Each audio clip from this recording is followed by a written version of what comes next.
네, 저희 오늘은 미국에 제품을 수출하시거나 아마존에서 셀러로 활동 중이신 분들, 혹은 미국 진출을 준비 중이시라면 무조건 알고 계셔야 할 주제를 좀 가지고 와봤는데요. 변리사님, 오늘 다뤄볼 핵심 키워드가 뭐죠? 오늘은 디자인 특허에 대해서 소개를 해볼까 합니다. 디자인 특허면 이름만 들어도 이제 대충 디자인에 대한 거라는 감은 오는데, 정확히 어떤 걸 이걸 보호해 주는 건가요? 디자인 특허는 제품의 겉모습, 외관 디자인만을 보호하는 특허예요. 그래서 제품이 어떻게 동작하는지 그 기능이 아니라 어떻게 생겼는지를 보호하는 특허죠. 꼭 제품 디자인에만 국한되지는 않고 웹사이트나 앱 구동 화면들도 그 보호 대상이 되는데 대표적으로는 구글의 검색 페이지도 디자인 특허를 받은 적이 있어요. 그럼 저희가 흔히 말하는 일반 특허랑은 뭐가 다른 거예요? 미국에는 특허 종류가 세 가지가 있어요. 실용 특허, 디자인 특허, 그리고 식물 특허 이렇게 세 가지인데요. 보통 특허라고 하면 이 실용 특허, 기능 특허라고도 하는데 이것을 가리키는 경우가 많아요. 이 실용 특허는 기능, 그러니까 제품이 어떻게 작동하는지, 어떤 문제를 해결하는지를 보호하는 거고, 디자인 특허는 오로지 겉모습만을 보호하는 거예요. 그래서 기능적으로 꼭 그렇게 생겨야만 하는 요소들은 디자인 특허의 보호를 받을 수 없을 수도 있어요.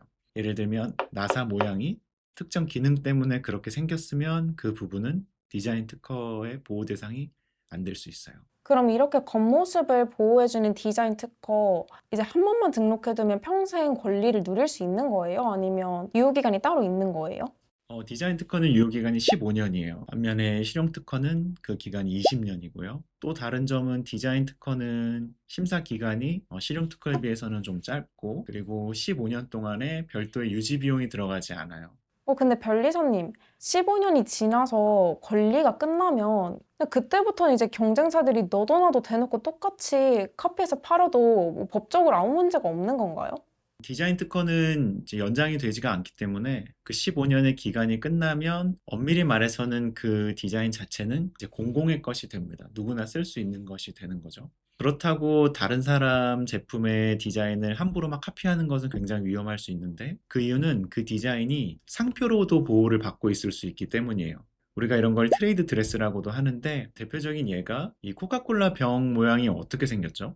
이 허리가 잘록 들어간 이 병 모양이잖아요. 그래서 우리가 그 병 모양을 봤을 때 그 병의 어떤 브랜드 이름 같은 걸 확인하지 않아도 이게 코카콜라 제품이라는 것을 연상할 수 있거든요. 그러면 그 디자인이 상표로서 역할을 하고 있는 거예요. 그리고 이제 상표법의 보호를 받을 수가 있습니다.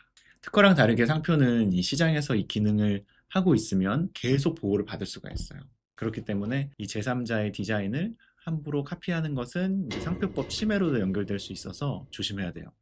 그러면 이런 법적 개념들이 왜 이제 한국에 있는 셀러나 기업들한테 이렇게 시급하고 중요한 거예요? 미국은 이 디자인 특허 침해에 대해서 소송이라든지 신고가 굉장히 빈번해요. 요즘에 아마존에서 물건을 판매하시는 셀러분들이 많잖아요. 이런 디자인 특허를 갖고 있는 사람이 자기 제품하고 유사한 제품에 대해서 신고를 해서 아마존이 그 셀러들의 계정을 다 정지할 수가 있습니다. 그렇기 때문에 이 개념에 대해서 잘 이해하고 있는 것이 굉장히 중요합니다. 그러면 디자인 특허는 언제 준비하는 것이 가장 좋을까요?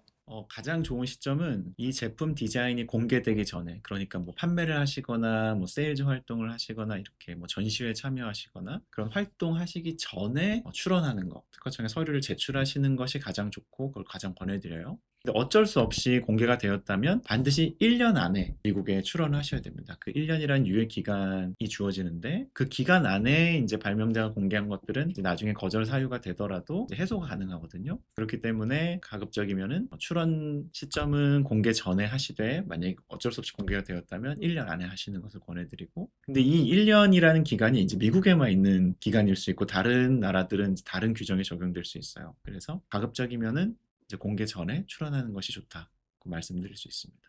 근데 이제 롤렉스 같은 브랜드는 전 세계가 진짜 정말 다 알아보는 디자인이잖아요. 근데 왜 서브마리너나 데이토나 같은 모델을 거의 똑같이 만든 오마주 시계들은 뭐 완전히 막지는 못하는 걸까요? 이유는 두 가지가 있어요. 첫 번째로는 앞에서 우리가 얘기한 것처럼 디자인 특허는 그 유효기간 15년이잖아요. 근데 뭐 아까 말씀하신 서브마리너나 데이토나 같은 모델들은 이제 굉장히 오래됐단 말이에요. 그래서 그 디자인 특허의 유효기간이 지금은 다 이제 만료가 된 상태죠. 두 번째로는 이 트레이드 드레스의 관점에서도 좀 한계가 있는데, 사람들이 물론 그 디자인을 보고 저거 롤렉스다, 이제 워낙 유명한 디자인이니까 이제 알아볼 수는 있어요. 근데 그 디자인을 구성하고 있는 요소들을 하나하나 뜯어보면 이것들이 기능적인 요소인 것들이 많습니다. 뭐 예를 들면 그 서브마리너의 회전 베젤이라든지 뭐 머세디스 핸즈 같은 것들은 이제 다이버 워치로서 그렇게 생겨야만 하는 이유가 있는 것들이고, 뭐 레이싱 워치인 데이토나의 베젤이라든지 뭐 크로노그래프 같은 것들도 시간이나 속도를 측정하는 기능을 갖고 있습니다. 근데 이러한 기능적인 것들은 상표로서 보호가 안 되거든요. 그리고 또 엄밀히 따지면 그런 요소들을 롤렉스가 처음 디자인한 게 아닌 것들도 많아요. 정리하면 이제 디자인 자체는 이제 특허가 만료되고 트레이드 드레스로도 보호가 어렵기 때문에 이제 보호를 받을 수 있는 거는 브랜드 로고나 이름같이 이렇게 기능과 상관없는 요소로 한정되는 경우가 많죠. 그래서 이제 명품 시계 오마주 제품들이 계속 나올 수밖에 없는 거예요. 디자인 특허는 실용 특허에 비해서 심사 기간도 짧고 비용도 상대적으로 저렴하다라는 장점이 있습니다. 그럼에도 이제 카피 제품에 신속하게 대응할 수 있는 좋은 도구가 되죠. 만약에 내 제품에 특별한 디자인적 요소가 있다고 판단이 되시면 디자인 특허 출원을 꼭 하실 것을 권해드립니다. 그럼 다음 영상에서 더 유익한 정보로 찾아뵙겠습니다.